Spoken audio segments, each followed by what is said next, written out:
Bojana Nikolić je naša gošća ovog jutra i Danijel Vujević, reditelj, a pričamo o njenom spotu novom. Dobro jutro Bojana, dobrodošla. Danijela, dobro jutro. A tu su naravno i devojke iz škole tradicionalnog pevanja. Bojana Nikolić, dobro jutro vam, dobrodošli. Srećan badnji dan.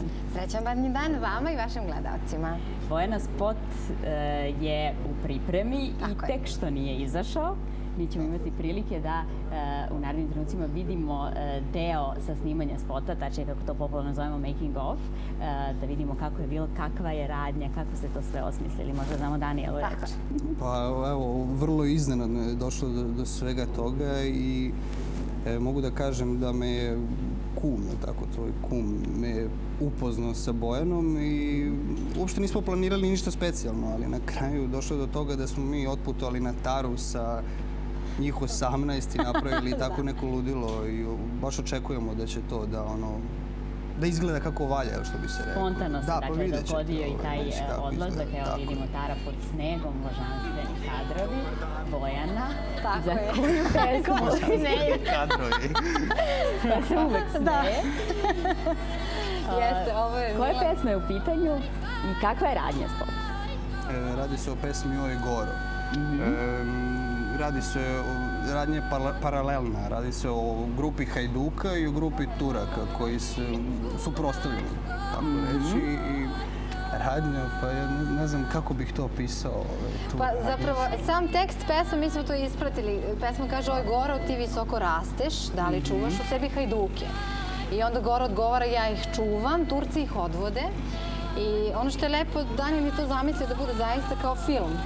Znači, gde će se čuti efekti, ili tako? Da, ceo spot će biti propraćen zvučnim efektima. Znači, neće biti pesma, a sve ostalo prazno, nego će svaki šum, sve da se čuje, što će ga odvojiti od ostalih. Dakle, imamo Hajduke, Turke. Tako je. Sultan Sulejman je stigao? Nije on. Možda. Jeste i mene, tako da je velika ekipa zaista učestvovala nas 19. Možda lepo je prosto da iskoristim priliku da se zahvalim svima onima koji su nam i pomogli. To je pre svega evo kostime bez kojih ovo zaista ne bi izgledalo ovako lepo, pošto smo se mi trudili da to bude što autentičnije moguće. Su nam dali iz Kuda Krajina i hvala Miloradu Zagorcu na tome. Potom kostim koji nosi Haran, baš sada je glavni hajduk, su nam dali ljudi iz udruženja Čuvari Hristovog groba, kao i oružje koje je zaista onako što autentičnije sa kuburama. Da, zaista će gledati lepo, evo baš ovi fragmenti su tu koji vidimo. Turci su bili obučeni... Izaći iz montaže, kada možemo da očekujemo premijer? Kada smo planirali? Pa mi ćemo na proleće, pošto mislimo da je mnogo lepše eto kad nekako otopli pa da se vidi ta belina. I moram da iskoristim, izvinjavam se sad što ovako vas prekidam, se zahvalim ljudima iz Sportsko-turističkog centra Bajina Bašta, koji su nam zaista pomogli i hotelu Stara planina, gospodinu Branku Stevanoviću i Ranku Milanoviću koji su nam pomogli. Šminku radila Bojana Tudorović, fotograf je bio Nikola Mažibrata, tako da jedna zaista onako velika ekipa, ali ekipa mladih ljudi. Danijel je osmislio, potpuno uradio taj, da kažem, rediteljski deo i zaista mislimo i nadamo se da će to onako biti stvarno lepo.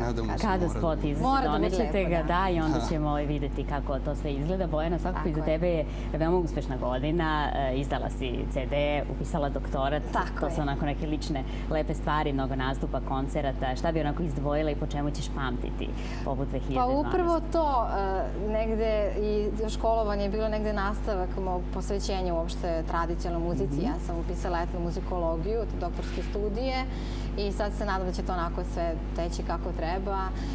Uopšte taj moj solo album i CD koji je izašao sa ovim CD-om, sa ovim spotom zapravo koji je potpuno zaokružio da kažemo ovu celu godinu. Đaci, evo već treća generacija.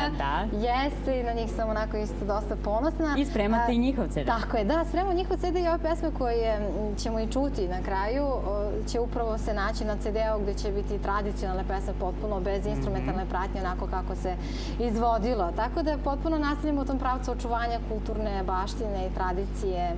I evo, negde je Danijel tu da pomogne u smislu da to možda i samo spot i prosto prikaz prikaz tradicije na jedan, da kažem, moderni način i približavanje iste možda savremenom dobu, mislim da je jako važno. Tako i divno što mladi ljudi učestvuju u očuvanju te naše tradicije. Slavite Badnji dan, Badnji večer, na koji način? Pa u krugu porodice, kao što je to... Kako običaj nalaže. Kako običaj nalaže, kako i najljepše, posebno i sutra za Božić, sve onako te radosti, i položajni koji će doći, pa trudimo se. Dobro, mi u gradu nešto smo onako uspeli da sačuvamo te tradicije, ali to je mnogo lepo, prosto možda prvenstveno zato što se porodica okupi. Divno. Hvala vam puno što ste bili ovog jutra sa nama. Puno uspeha, sreće i u ovoj 2013. vam želim i naravno očekujemo spot čim izađe da nam donesete da ga emitujemo. Dakle, uživo Hajduci i Turci. Hvala još jednom i naravno za kraj ove sjajne devojke iz škole tradicionalnog pevanja Bojana Nikolić. Izvolite.